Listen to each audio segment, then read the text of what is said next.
Hi, thank you for listening to my capstone presentation on Section 508 compliance for federal government contractors. My name is Noel Albritton, and I'm a registered nurse and currently work on inpatient quality reporting measures for the Center for Medicare and Medicaid Services within the organization in which my project was completed.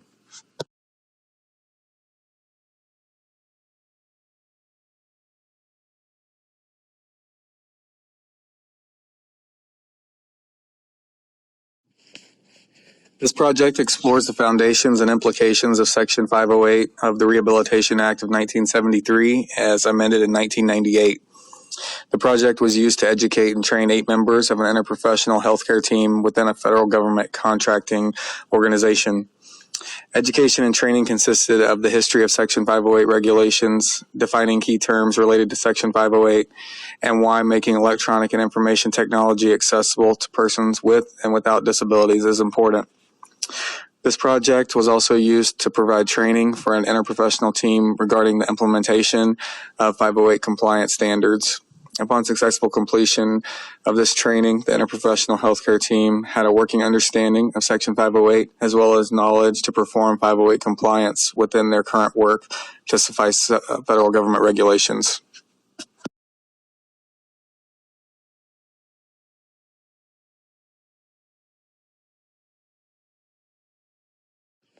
The organization in which this project was implemented maintains federal government contracts as well as many other state and private entity contracts.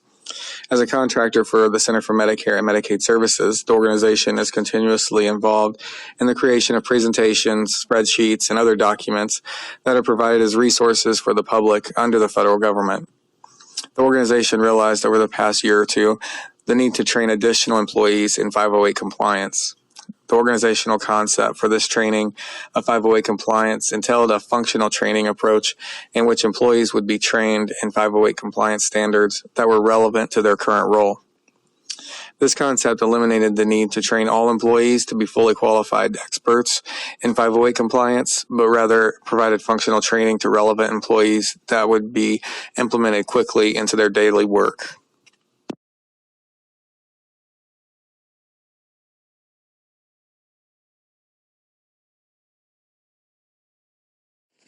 Key stakeholders for this project include the organization and the interprofessional team within the organization. At the organizational level, a departmental director and senior manager were hopeful this project's 508 compliance training would meet their organizational goal to train relevant employees on 508 compliance. Based on advisement by the senior management during the interprofessional team meetings, the project's focus was narrowed to meet 508 compliance training goals for this department. Throughout this project, an interprofessional team with 8 members was consulted that consisted of registered nurses with associate and bachelor degrees, a master's prepared registered nurse, a public health, and a public policy team member. At the onset of this project, the interprofessional team identified their 508 compliance training goals, and the stakeholder feedback assisted in guiding the project into training the interprofessional team on practical 508 compliance that it could be quickly implemented into their work.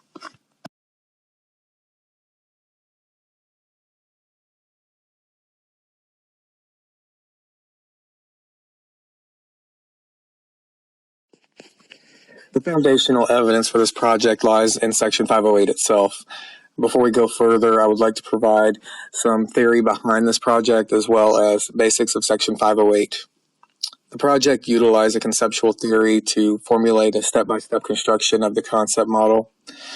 A multi-step methodology was used for developing the framework for this project, which included seeking input from key stakeholders, aligning the concepts with current research and standards, and presenting the model to the interprofessional team via training. The conceptual model was used because this project sought to be explicit in its step-by-step training of 508 compliance rather than provide ambiguous knowledge that concludes with impractical results. Congress amended the Rehabilitation Act of 1973 and 1998 to include the Workforce Reinvestment Act, which Section 508 compliance standards can be found. The 1998 amendment included the removal of barriers for people with disabilities that would result in workplace discrimination. Section 508 is the federal law that ensures people with disabilities have comparable access to electronic and information technology created by or for the federal government. Section 508 basically provides standards and performance criteria for electronic and information technology.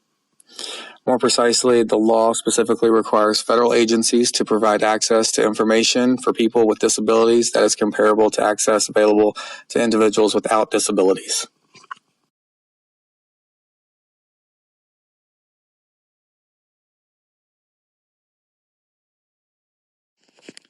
When we consider who may benefit from 508 compliance standards, some estimates consider 20% of the United States public to have some form of mental or physical disability.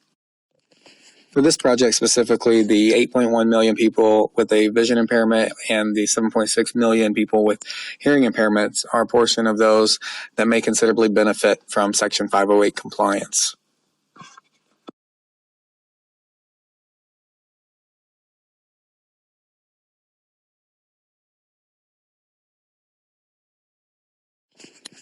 Strategies to ensure success of this project from the beginning included mentorship and leadership within the interprofessional team.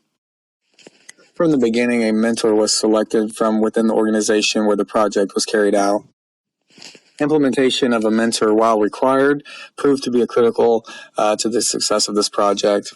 Through weekly meetings, the mentoring relationship provided guidance to address true needs identified by the interprofessional team. As recognized by the AACN in 2011, the ability to communicate and collaborate with the interprofessional team is essential. The strategy was employed within the first few weeks of this project to schedule ongoing meetings with the interprofessional team. The arrangement of biweekly interprofessional team meetings allowed for the opportunity to lead the team, as well as guide the project into a direction that was most relevant to the team.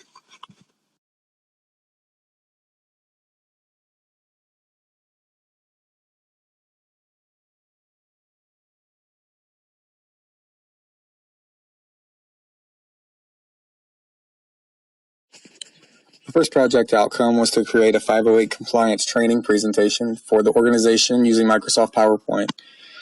For this project, PowerPoint was chosen because the interprofessional team is familiar with this format, and this program allowed for the opportunity to include graphics and illustrations necessary for thorough training. The second outcome for this project was to provide 508 compliance training to the interprofessional team within this federal government contracting organization. With the approval of the organizational's departmental management and the project mentor, the 508 compliance training presentation took place on March 12, 2018. The training for the interprofessional team was planned for 1 hour, and it included 5 minutes to complete the pre-training questionnaire at the beginning, and the PowerPoint presentation took 40 minutes.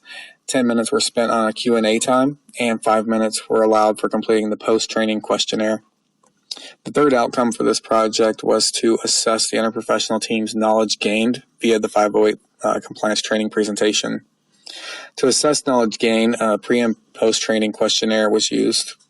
The pre-training questionnaire consisted of 10 questions, which was completed by the interprofessional team immediately before 508 compliance training.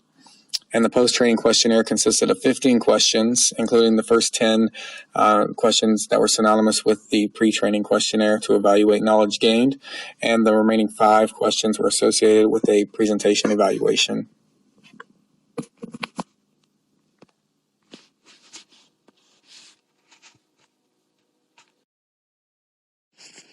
The pre- and post-training questionnaires use a Likert scale to gauge knowledge learned through the 508 compliance training presentation.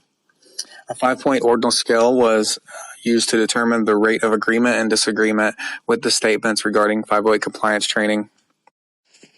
Using the scale on the screen, prior to 508 compliance training, the responses from the 8 interprofessional team members demonstrated an average disagreement or neutral understanding. The combined average response for the pre-training questionnaire was 2.525 out of a possible 5. There was one question that resulted in a decreased level of agreement following the post-training questionnaire. Question number 5 demonstrated a decreased level of agreement due to deviations in the responses. This deviation was due to 5 agree and 3 strongly agree responses on the pre-training questionnaire, and 6 agree and 2 strongly agree responses on the post-training questionnaire. It's difficult to determine the significance of this deviation without higher level statistics. But overall, the combined average response increased to 4.1125 out of a possible 5 on the post-training questionnaire, which demonstrates at least knowledge was gained to some extent. Due to the educational level for which this project was intended, there are notable constraints resulting in only analyzing each item on the Likert scale. Constraints involved limitations to which analysis could be undertaken to evaluate overall Likert scale level data. These limitations include lack of analyzing scale level data, inability to perform reliability testing, as well as the incapacity to perform correlation and factor analysis.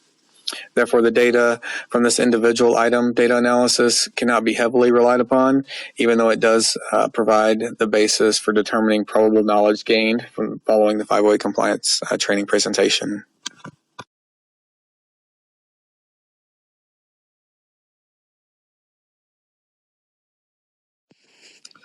This project proved to have significant benefit to the interprofessional team and the organization. Firstly, due to the project design and input from the interprofessional team, the project was able to meet the organizational goal of training relevant staff on 508 compliance. The project not only met the interprofessional team's goal, but consideration is being given to the possibility of using this project's 508 compliance PowerPoint presentation as the basis for continued training of the interprofessional teams within the organization. From a workforce perspective, the project met the organizational goal for the interprofessional team to be trained to implement 508 compliance during electronic and information technology development, rather than relying on 508 compliance experts to apply all compliance standards after development.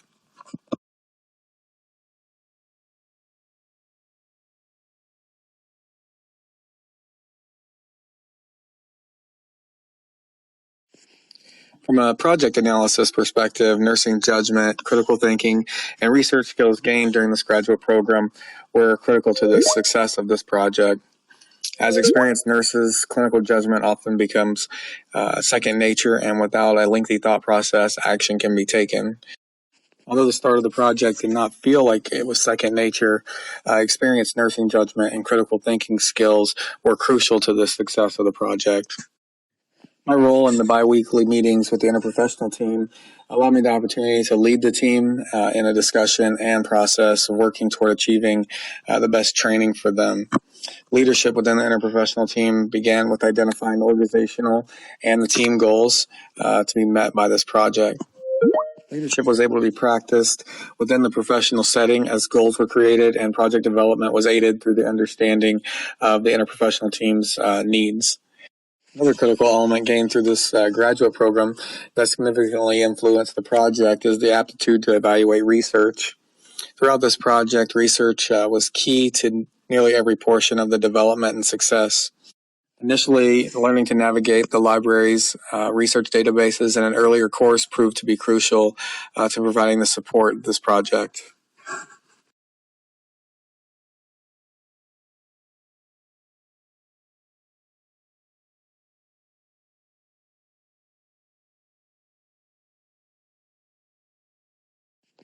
From a project conclusion aspect, the project was able to meet the goals of the interprofessional team, as previously mentioned, but it was also able to increase awareness and demonstrate the impact of 508 compliance in our diverse society via a case study illustration, which was a primary personal objective for this project. The level of personal scholarship and innovation afforded by this project was significant in both my educational and professional life. The project allowed me the opportunity to grow in an area that is relevant to my future professional life, but also allowed me the opportunity to integrate two of my passions, nursing knowledge and theory, and public policy. The success of my project has increased my confidence in the translation of research, as well as it's encouraged me to continue seeking new ways to implement nursing scholarship. Thank you for allowing me to share about my capstone project.